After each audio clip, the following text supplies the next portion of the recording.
This is the Hidden Killers podcast with Tony Brueski.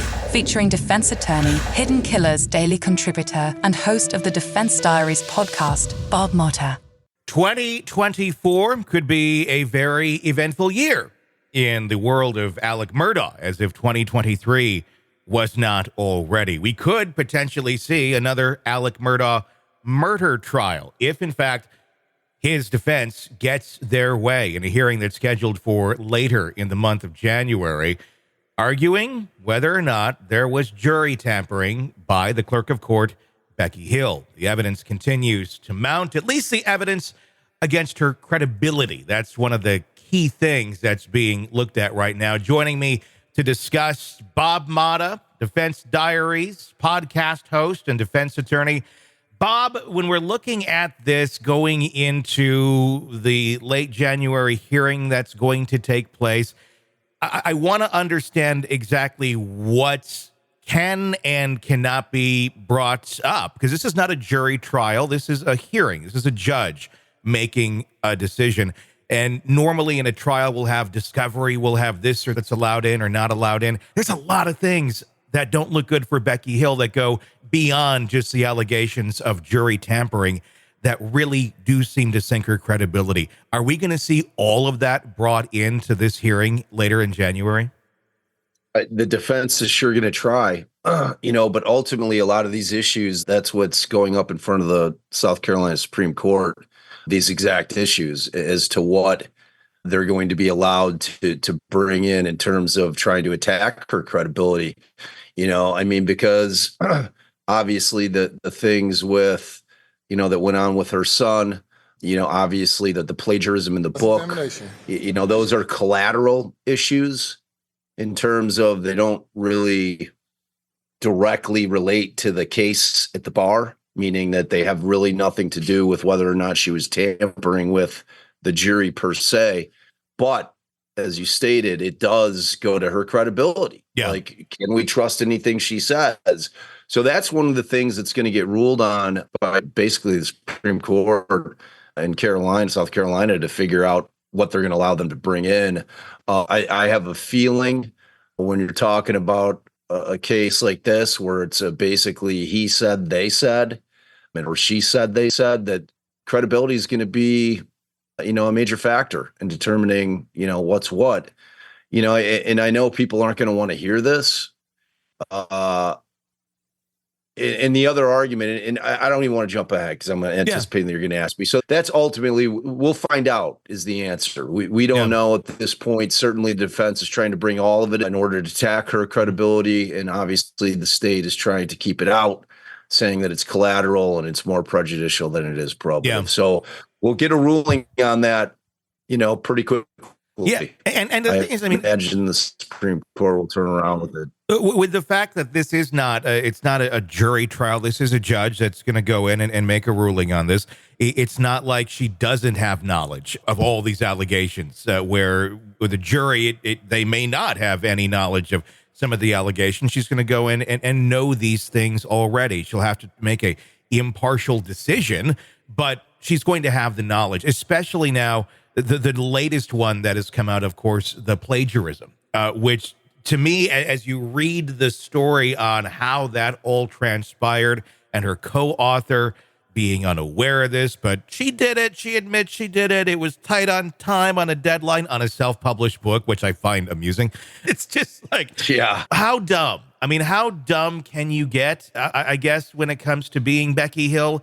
And if she's making this poor of decisions over here, I guess, that's where you look at it and go, well, what's the likelihood you're not doing it in many other places as well, intentional or not?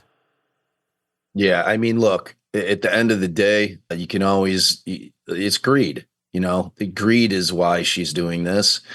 She was involved in a very high profile case. She got sucked up into the excitement of it all, and she saw dollar signs, man, and if you live in this country long enough, that money drives people to do crazy things that are obviously against, every instinct that you may have. Otherwise, greed is a powerful thing. And clearly to me, some kind of like low level celebrity and money is what drove her to do things that were just nonsensical. I mean, she had a great gig. Yeah. You know, she had a real good state job. She would have had I mean, she gave it all up, you know, to try to get this book out there, thinking she's going to get rich on it, and kind of backfired, you know. But like, to go back to your earlier point, the reason that it matters, because remember, like, ultimately this hearing is leading into like a bigger appeal.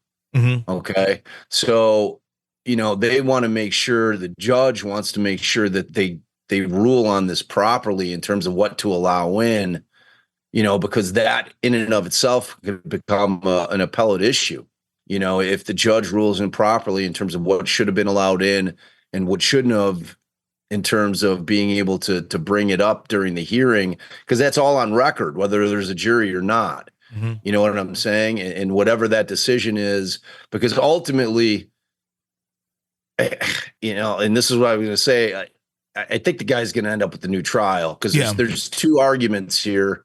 You know, the state is obviously saying that, look, even if she did tamper, okay, that they have to prove, the defense has the burden of proving that affected the verdict of the jury. Mm-hmm. And the defense is saying, no, that's not how the law is. If she tampered, if we can prove that she tampered at all, the guy gets a new trial. Mm-hmm. I believe that the defense is correct in that. Yeah. You know, you can't create a slippery slope where, oh, well, yeah, she tampered, but it didn't. I mean, how do you argue that? I mean, you can't argue it. How do you go back in time to the exact moment when she was tampering to see where somebody's mindset was at that moment in time, and then expect that person to be able to know whether or not what she said affected them? Mm-hmm. It's impossible. It's an impossibility. There's a no tamper rule for a reason. When I have a jury impaneled, if I'm in the bathroom, you know, and the judge always gives the speech, you know, if you see the lawyer in the elevator or in the bathroom and they don't say anything to you, don't think that they're being rude. You know, just understand that they have to be extremely careful, because there can't be any kind of indication or any kind of scent of impropriety. Yeah. In that we're trying to discuss anything with the jury. You know, you can't do it. It can't be allowed. So, you know, it's a huge waste of resources. I think ultimately they'll come to the same conclusion, but I think we're going to have to do this thing again, man. That's what my gut is. And with the hearing that is coming up, and the possibility that Becky Hill may actually be facing some sort of charges of some sort for the improprieties of her office. Who knows what could possibly happen here with the plagiarism allegations? Is she going to be able to testify at this hearing, or is she going to have to plead the fifth because of those other potential issues that are sitting on the back burner for her? It's a good question, man. You know, if I'm her attorney, I'm thinking long and hard about, you know, if I'm her attorney with respect to potential criminal liability, yeah, I'm thinking long and hard about whether or not, you know, I'm advising her to testify. Now, you know, she's going to get up there and make some admissions, you know, whether or not those will reach to a criminal level. I doubt it. Like, I'm sure that her attorney would advise her, like, you know, look, I was making offhand comments, you know, that was it. Like, I wasn't trying to sway the jury. So like, I think ultimately the state's going to probably bully her into testifying, you know, and if she gets up there and for whatever reason takes the fifth, it's creating a nasty situation wherein, I mean, you can only infer one thing when somebody takes the fifth, that they've done something wrong, you know? So it would be like a white flag if she did, like they're waving the white flag, and the state would be super upset about it. So I don't know. We'll see how it plays out. I fully anticipate she's going to get up there and testify, and she'll minimize everything, you know, because remember the state's position. That's why I was talking about the state's position at this point, is that it doesn't matter if she chatted him up a little bit. Yeah. You know, because ultimately it had no effect on what the jury decided ultimately. And, you know, and again, the defense has the opposite position of that, which I think is the correct position. Again, I'll restate that. I think ultimately, you know, this thing's going to go down, and then they're going to say, look, no one wants to spend the money again. You can thank Becky Hill for this. But our county is going to have to pony up a huge amount of money to retry this case. Like, Becky Hill is not going to be a popular person in that county. like beyond like what she's not already. Yeah. Like when they have to start because like people just don't understand. Like people don't understand the concept of that these trials cost money. Mm-hmm. That clerks and judges and bailiffs and impaneling jurors and taking cops off the street and people testify, like it costs money. You know, the entire prosecution team, like having to dedicate all their time to retry a case that they've already tried successfully, and they're getting paid for it. It's a huge waste of resources in terms of, you know, because it's really not being tried or retried on the grounds of the case. Yeah. You know what I mean? Like that's the frustrating thing. Be one thing if it was, you know, okay, well, we missed some evidence or there was some evidence that shouldn't have come in, or we decided we're going to retry the case because we think that Judge Newman went too far afoot in allowing all that financial stuff to come in, and we think it tainted whatever the case may be. You know, if they landed on that in terms of saying, okay, look, we think that, you know, you went too far. We're going to have to retry this case and you're not going to be able to use that evidence this time. That's different. Yeah. This is like this woman tampered with the jury and now you get a redo, you know, and they're clearly going to change strategy. Like if I'm the defense, there's no way I'm going in with the same strategy. Yeah. You know, I mean, they have no obligation to retry the case in the same way that they tried it the first time,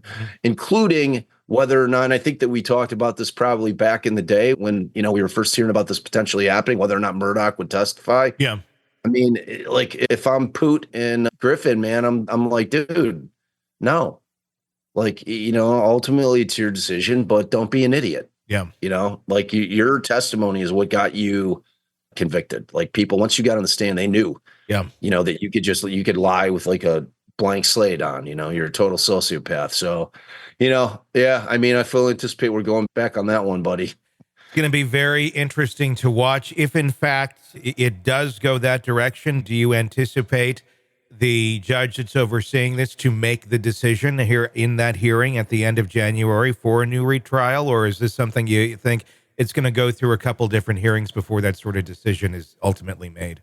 I mean, it depends on how that thing goes. Mm-hmm. I mean, it very well could end up in that particular hearing that they make the decision that, look, this is getting kicked back. Yeah. We're kicking it back. You know, we're sorry, everybody, but you could thank Becky Hill because that's why we're here. Yeah. I mean, it could definitely end up because, I mean, look at it. It's at the highest level. Yeah. You know what I'm saying? So it's like ultimately, if you're going through the appellate process, and you get rejected at the, you know, at the appellate level, you're then trying to go to the state Supreme Court level anyway. Mm-hmm. You know what I'm saying? And ultimately, if they're the ones who are going to kick it back, so they kind of skipped a step, you know. So yeah, we'll see how it shakes out. But I would not be surprised if it gets remanded if they find that the law is in the favor of the defense here and they find that the facts support the allegations. Want to listen ad-free? Want advanced access to all of our interviews before anyone else? Become a True Crime Today Premium Plus subscriber on Apple Podcasts. You get every episode commercial-free. So you can binge on True Crime until you can binge no more. Search True Crime Today Premium Plus on Apple Podcasts now, or go to our podcast page and sign up now. More of the Hidden Killers podcast next.